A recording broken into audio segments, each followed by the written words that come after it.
Hello guys! Welcome. Collective reading tayo ngayon. So itatanong natin, bakit hindi ka na kayang abutin ng person mo ngayon, okay?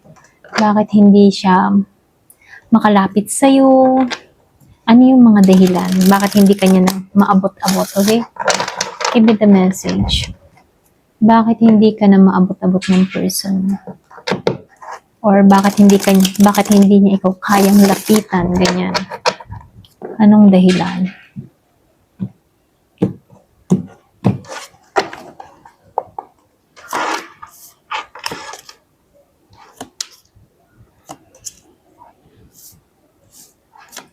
So, meron akong nakitang Scorpio, Cancer, and Pisces, Aries, Leo, Sagittarius, Virgo, Capricorn, Taurus, meron ding Gemini, Aquarius, and Libra. So, malakas yung Taurus. Malakas din yung Gemini dito. Ayan. Sa dulo pa, lumabas ang Double of Fortune reverse. Okay? So, dito, dito sa Four of Cups, nakikitaan ko dito. May awareness na dito eh. Kumbaga sa awareness, itong taong ito, kaya hindi kanya kayang lapitan dito. Kasi alam niya na merong halaga yung connection ninyo. So, ibig sabihin, hindi kanya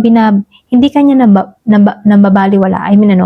Hindi ka na niya binabaliwala. Actually, nagregret pa nga tong tao na to. Nagsisi siya dito. So, ibig sabihin, nagkaroon to ng late realization sa'yo. Yung iba sa inyo, kumbaga ito yung naging problema niya rito eh. Huli na yung realization, okay? Kaya lang dito, nagawa niya na yung mga dapat na magawa, yung tipo na nawala yung tiwala mo sa kanya.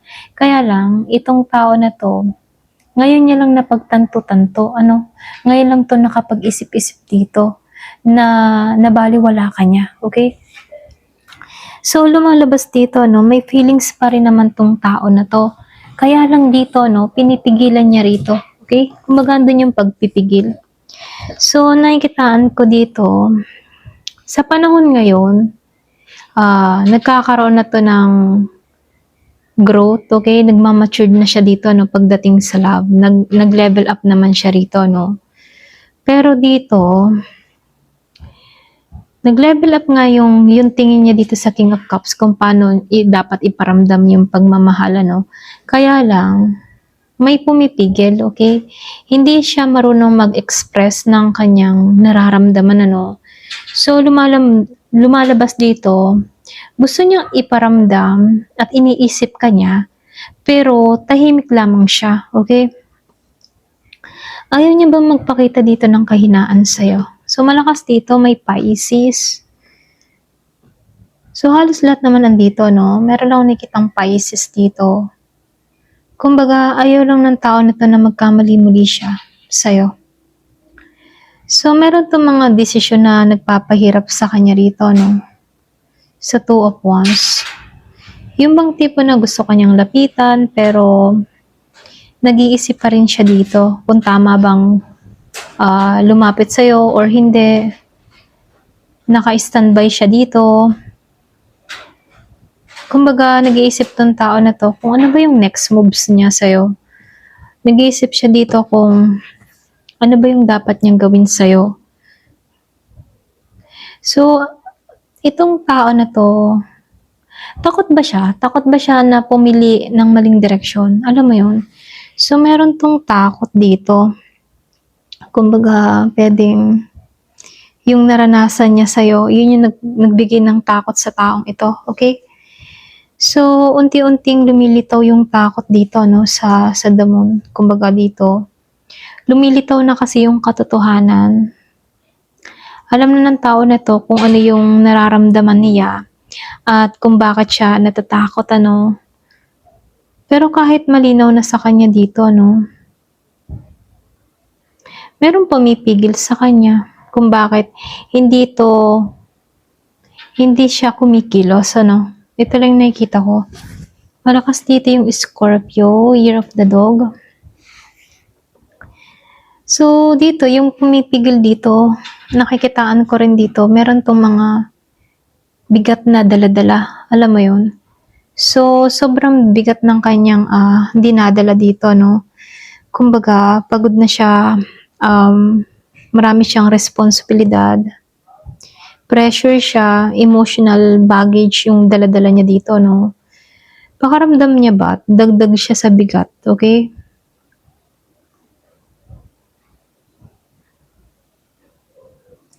So, nakikitaan ko dito, no, isa ring reason, no, dahil sa dami niyang responsibilidad or daladalang bigat dito, no, pagdating sa emosyon na nararamdaman niya dito.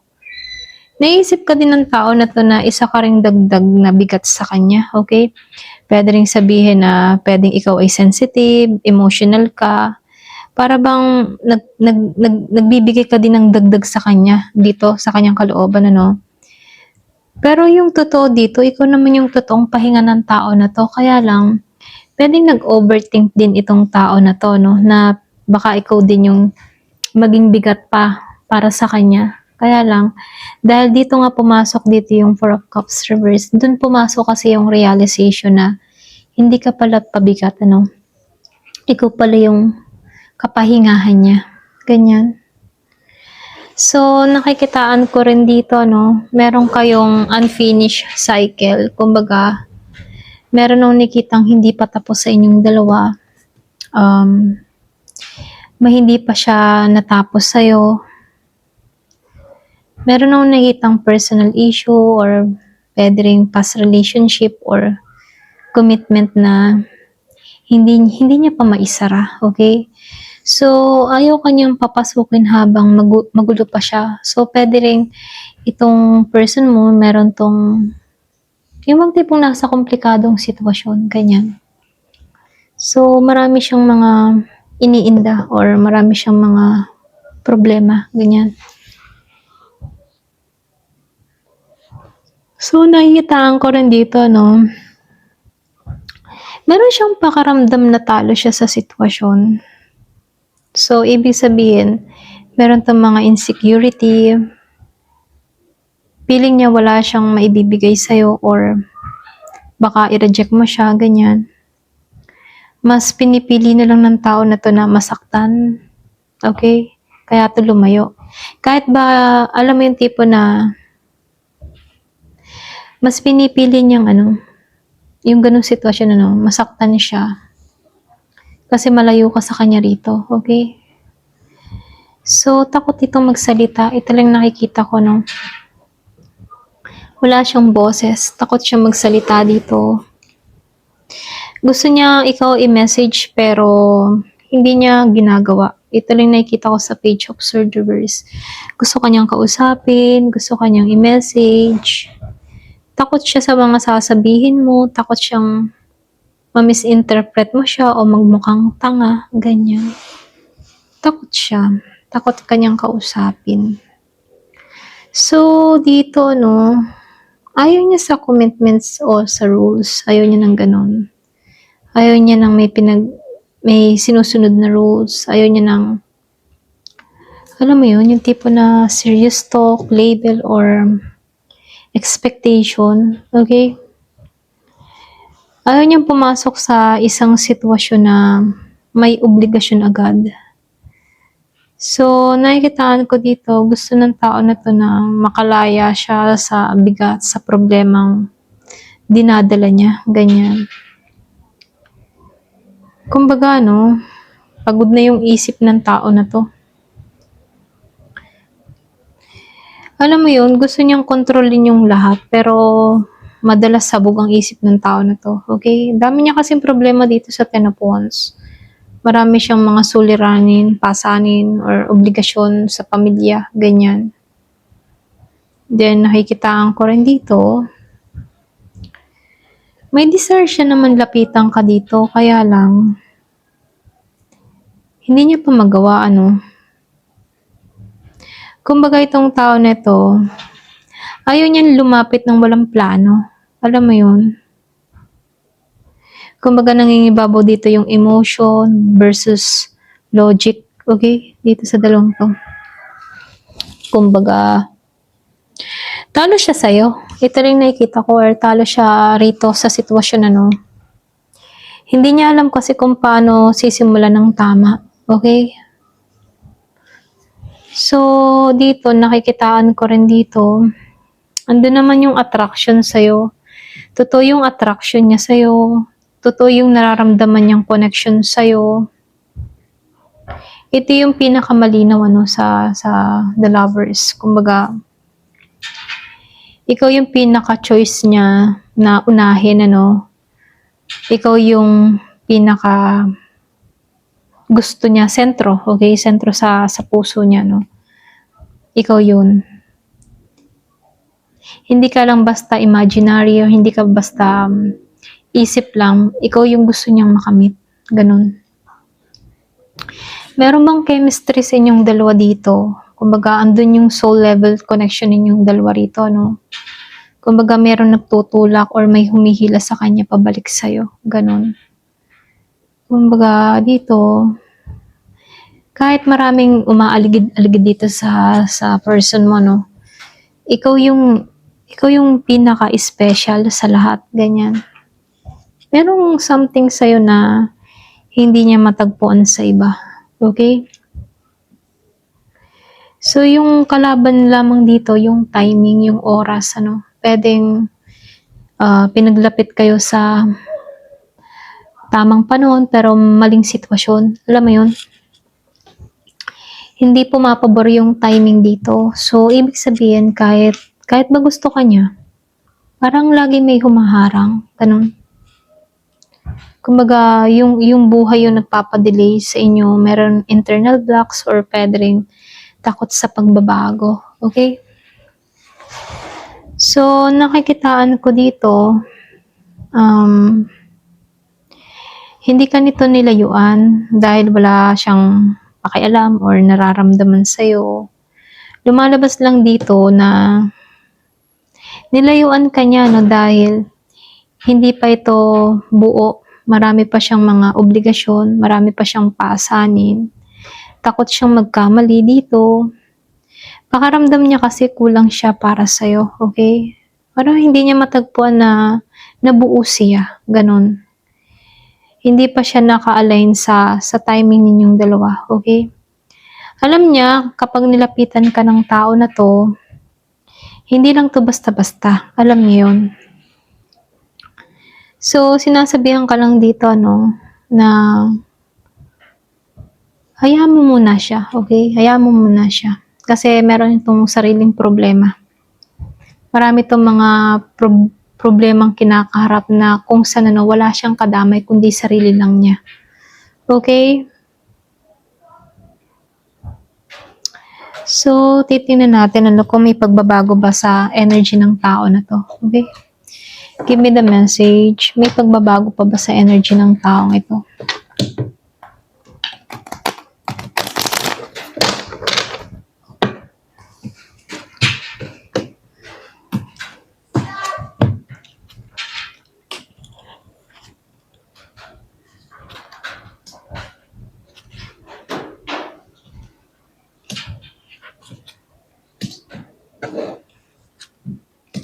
Okay. Ayan. So, nakikitaan ko dito, meron naman akong nakikitang pagbabago sa kanya rito. Kumbaga, meron pa rin tong spark. Okay? Para bang muling nabubuhay yung spark ng tao na to. Kumbaga dito, itong taong ito, sa totoo lang, na-attract pa rin to sa'yo. Very curious siya sa'yo. Gusto niya makipag-communicate sa'yo. Gusto niya magparamdam. Para bang may boses sa loob niya na nagsasabi bang, subukan mo. Ayan, subukan mo siya. Sumubok ka ulit, ganyan. So, meron ditong nag-a-attempt sa kanya na, try mo, wala namang mawawala. Try mo lang, ganyan. So, nakikitaan ko rin dito, bumubukas muli yung puso ng tao na to. Kumbaga, ito yung pinakamagandang senyales kasi meron siyang bagong emotional na nararamdaman sa loob-loob niya. Kumbaga, andun yung healing, andun yung pagpapatawad, andun yung genuine na nararamdaman So, hindi to confused na feelings lamang, ano, lumalabas dito yung sincere, okay? Kaya lang dito, no, medyo mabagal siya. Kumbaga, mabagal pa rin yung galaw niya. Pero, delay, okay? Kumbaga, may delay. Pero kahit may delay, gusto niya. Pero, hindi mapabilis yung kilos kasi may pag-aalinlangan na pumipigil, okay? Iniisip pa ng tao na ito yung timing. Yung tamang pamamaraan ng paglapit sa'yo, hindi lang basta-basta susulputan, no? Naghihintay ito ng tamang timing, okay? So, nakikitaan ko dito, no, may time na very insecure pa rin tong tao na to sa'yo, no. Hindi maiwasan na nakakaramdam to ng gano'n, ano, lalo na kung ikaw yung tipo ng tao na mas okay yung sitwasyon mo, wala kang problema, okay lahat para sa'yo, yan. So, pakiramdam kasi niya, hindi siya panalo o sapat para sa'yo at dun pumapasok yung insecurity, okay? Feeling niya hindi siya kamit-mit ng expectation mo. Pwedeng ito yung dahilan kung bakit hindi pa siya confident na lumapit sa'yo, okay? So, nakikitaan ko rin dito, itong tao na to, hindi lang feelings yung nararamdaman niya sa'yo. May balak siyang gawin, meron siyang balak gawin dito. Ito rin na-feel ko. Gusto niya magsimula dito ng mas stable, mas maayos. Hindi lang basta puro emosyon, ano. Although nahihirapan siya dito, ayaw niya kasi, ma-pride kasi to, alam mo yun, ma-pride siya. Ayaw niya ng may masasabi ka sa kanya. Ayaw niya ng ganun, ano. Natatapakan yung pride niya. Kaya itong tao na to, gusto niya dito, lalapit siya na kapantay mo, okay? Para ba wala kang masabi, ganyan. Kumbaga dito, no, meron conflict yung puso niya dito. Kumbaga, meron siyang inner conflict tungkol sa mga desisyon niya. Gusto ka niya pero may takot sa commitment or sa consequence. Para bang meron itong mga iniisip yung mga tipo na, for example, tama ba o hindi, okay? Kumbaga, tama bang lumapit ako? Tama ba? Or hindi na lang kaya? Okay, tinatanong niya yung sarili niya dito, no? So, siya yung, parang kalaban niya yung sarili niyang emosyon, ganyan. So, nakikitaan ko rin dito, bagamat ganito, may hesitation siya rito. Nakikitaan ko dito, meron namang malaking pagbabago na nangyayari sa kanya kasi pumapasok na yung maturity, okay? Umiidad na or pwedeng nagiging na siyang, kumbaga meron nang nakikitang pagbabago sa kanya. Mas nagiging grounded, mas nagiging seryoso. So, lumalabas dito, mas nagiging siyang responsible. Ayaw niyang magmukhang magulo or pabago-bago, no? Lalo pagtutungo sa'yo. Gusto niya yung seryoso, okay? So, dito, nakikitaan ko rin dito, hindi pa naman tapos yung cycle ninyo, okay? Kumbaga, meron pang hindi pa, yung mga tipong hindi pa fully natatapos yung inyong dalawa, okay? Kahit may progress, ano, or may delay dito, itong tao na to, hindi pa siya tapos sa'yo. Kumbaga, takot naman siya sa awareness na nararamdaman niya. Alam mo yun? Takot siya at aware siya sa takot na nararamdaman niya. Ganon. Kumbaga, may takot to, pero aware siya doon. Ganyan. So, lumalabas dito, may pag-aalinlangan, pero may intention siya. Kahit baga nag-aalinlangan siya sa'yo, meron siyang intention sa'yong maganda. So, meron lang nakikita dito na hindi pa siya makakilos sa'yo, pero patungo din siya sa'yo. Alam mo yun? So, ibig sabihin, medyo mabagal lamang to, pero tutungo to sa'yo. So, huwag mo muna siyang pilitin, ano? Kumbaga, hayaan mo lang siya. Kasi, yung katahimikan eh, dun napasok yung realization eh. Dun napasok yung pagmumuni-muni, okay? Lalo-lalo na sa absent mo, no? Kumbaga, kung ikaw yung tipo ng tao na, ayan, tumahimik ka sa kanya, tumigil ka, hayaan mo siyang magkaroon ng realization, okay? Kasi doon naman talaga napasok yung realization pag nawala ka sa buhay ng tao na to. Ayan. So, nakikita ko dito, hindi ka dapat magmadali, hindi ka dapat magalit, hayaan mo siya, kasi andito tong person mo sa stage ng maturity, okay?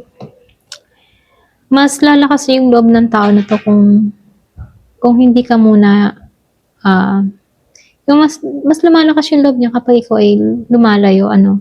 Kasi dun pumapasok na kailangan niyang kayanin ang lahat ng kanyang mga problema, okay? Ayan, ito lang yung nakikita ko, no, kumbaga, mas nagiging ka ditong inspirasyon sa tao na to kasi kailangan niyang tapatan yung level mo, okay? Ito lang yung nakikita ko dito, ayan. Thank you for watching, love and peace.